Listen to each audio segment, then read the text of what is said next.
नुनानै बियो मा नुखो 24 घन्टा दे बियो थांलाय फैलाय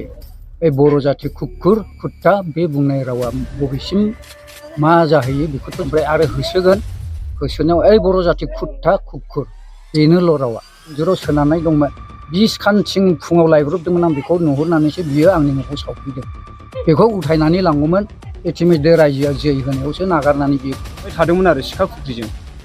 बे सिखा खुख्रिजों थारुन दानबाय थानायलाय बिसोर आंनियाव ज' जिरायनो थांदों सानजल तालुकदारा जिरायाखै ओमफ्राय आङो बिसोरखौ सनमान होनाय असिलायै आंनि सिखा खुख्रिखौ आं दोनदों थारुन दाननाय सिखाखौ आं दोनदों आरो बिसोरजों रायलायनो थाखाय बे समाव बियो आंनि सिखाखौ थाब खननानै माने सिखा गसंनानै हातिम सात बर' जाथि ओमफ्राय आरोखि बेबायदि बुंनाय जादों आं गोसोआव इनायनो दुखु मोननाय जादों सासे गोजौ रेंकनि अफिसार जानानै बिसोरो दिनै मानो जाथि सेबा खालामनो समाज सेबा खालामनो फैदों ना जाथिखौ मुगैनो दाननो फैदों आं बेबायदि आंनि गोसोआव सानदों आरो चिरां रुनिकाटा 20 जानुवारि 2024 खुलुमबाय आं प्रिया सुस्मिता बसुमतारी BMN निउज नायगिरि साफ्रोमखौबो बरायबाय थांनाय जानुवारिनि 15 खालार खालि बेलासि समाव चिरां जिल्लानि सिङाव थानाय रुनिकाटा फरेस्ट रेन्जनि रेन्जारजों लोगोसे 3 मावसुमाफोर आरो उदालगुरि हादान ओनसोलनि रायजो राजाफोरजों गोबां नारा-नाथा जालांनायनि गेजेराव तालुकदारजों लोगोसे गासै 4 सरखारि मावसुमाफोरा देहायारि आघात जानो गोनां जादोंमोन नाथाय सरखारि मावसुमाफोरा मानो आरो माबोरै बेबायदि देहायारि आघात जानो गोनां जाखो बर' जाथिखौ सैमाफोरजों रुजुलाङो प्रान्जल तालुकदारा उदालगुरि हांसो बान्दो हादानखौ नायदिंनो फैगाफ्रोमबो बर'फोरनि न'खर न'खर हाबनानै सोरखौबा गाज्रि रावफोरजों रायनानै फैयो प्रान्जल तालुकदारा उदालगुरि हादान ओनसोलाव थांब्लाबो रायजो जानाय रायजो राजाफोरनि मुवा बेसाद थिखांनानै लाबोफायो प्रान्जल तालुकदारा उदालगुरि ओनसोलाव थांब्लाबो माब्लाबा सोरखौबा होसोब्रबनानै सिगिनाय माब्लाबा सोरनिबा माबा मोनसे आबादफोरखौ खहा खालामनानै फैयो प्रान्जल तालुकदारा बे बाथ्राया जों बुंनाय बाथ्रा नङा बे बाथ्राखौ बुंदों उदालगुरि हादान ओनसोलनि रायजो जाग्रा रायजो राजाफोरा बर'खौ नुनानै बियो मा नुखो 24 घन्टा दे बियो थांलाय फैलाय बे बर' जाथि खुख्खुर खुट्टा बे बुंनाय रावा बबेसिम मा जाहैयो बेखौथ' जों बुजियानो नै बेवहाय मोनसे बिराद जोंहा बिग्रायनाय सफैदों आरो हदाय दिन बे थांगोन फैगोन माबा मोनसेब्लाबो मावनानै थांखागोन बियो ओमफ्राय आरो होसोगोन होसोनायाव ओइ बर' जाथि खुट्टा खुख्खुर बेनोल' रावा आंनि बुंनांगौआ नैबेखौल' बे रेन्जारा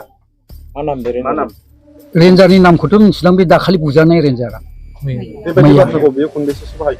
बारंबार बेनोल' रावा खालि बर' जाथि खुख्खुर बर' जाथि खुख्खुर बेनोल' सबनावनो जायखौ होसोब्लाबो होसोगोन ओमफ्राय आरो माबा जिनिस मोनोब्ला बेखौ उथायनानै लांगोन मैयाहाय ओमफ्राय बे न' सावनायाव बियो मा लांगौमोन आंनाव सिबिं दंमोन बेसर दं माबा हाइजें दंमोन साइकेल गोदान साबि गोमानानै इन्जुराव सोनानै दंमोन 20 खानथिं फुङाव लायब्रबदोंमोन आं बेखौ नुहुरनानैसो बियो आंनि न'खौ सावफैदों बेखौ उथायनानै लाङोमोन इटिमध्य रायजोआ जै होनायावसो नागारनानै बियो फैदों गारियाव गावनि बलेर'आव जाबनानै लांजोबनोसै खमसे खम बियो 80-90 हाजारनि सम्पति लाङोमोन आरो थानो हायाखै ओमफ्राय सिखा रुवाबो लानानै खारबोबावदों बियो हाइजेंखौ अब्लाबो माने गाव गिनां खारनायाव एसेल' मोनबोनाय जादों हाइजेंखौ एसे अब्लाबो लाबोदों गिनाय गावनि गिख्रंनायजों नागारनानै खारबोदों आरो साबेसेसिम मानसि लानानै 4 बिसोर 4आनो माने गाहाया बे रेन्जारानो सिखा खुख्रि गंसे लांबाय सिखा खंखाइ गंसे लांबाय मानसिया सिभिलाव दंमोन ना सिभिल 4बो सिभिल औ सिभिल जाबाय दे दिनै आंबो बेखौनो मैयानि जाथायखौ लानानै बे असिलायाव आंबो बुंनो सानदों दाखालि डिसेम्बर दानावहाय जाथाय जानायनि सिगां डिसेम्बराव बियो ओरै जोंनि गामिजों हाबनानै सासे जाम्बा मानसि दिनेश हाज'वारिखौ हमनानै लानानै थांनाय जादों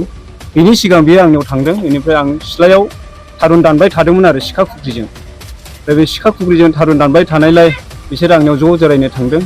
बेनिफ्राय थांनायलाय आङो बिसोरखौ सनमान होनानै आं बिसोरखौ एसे आसन होनो नागिरदोंमोन आरो आं सियारबो होदों खिन्थु सारा प्रान्जल तालुकदारा जिरायाखै ओमफ्राय आङो बिसोरखौ सनमान होनाय असिलायै आंनि सिखा खुख्रिखौ आं दोनदों थारुन दाननाय सिखाखौ आं दोनदों आरो बिसोरजों रायलायनो थाखाय बे समाव बियो आंनि सिखाखौ थाब खननानै माने सिखाखौ ओरै दाहार नायलायबाय आरो बियो बेनिफ्राय बिदि खालामनानै दुफुं सिखारबाय ओमफ्राय आं बे समाव बुंनाय जादों है दुलुबना लागैसिल सार होननानै बुंदों आरो आं थारुनसो दानदों बेखौ लांनो नाङामोन होननानै आं बुंबाय बे समावहाय बियो गसंनानै हाथिम सार बर' जाथि होनबाय आरोखि बेबायदि बुंनाय जादों आरो आं गोसोआव इनायनो दुखु मोननाय जादों सासे गोजौ रेंकनि अफिसार जानानै बिसोरो दिनै मानो जाथि सेबा खालामनो समाज सेबा खालामनो फैदों ना जाथिखौ मुगैनो दाननो फैदों आं बेबायदि आंनि गोसोआव सानदों आरो आं हामा मोननाय जादों आरो बेखौनो आङो दिनैहाय रायजोनि जानानै बे आंनि जानानै थांनाय जाथायखौ नोंथांमोननि सिगाङाव प्रेस मिटनि गेजेरजों बुंथिनाय जाबाय एसेनोसै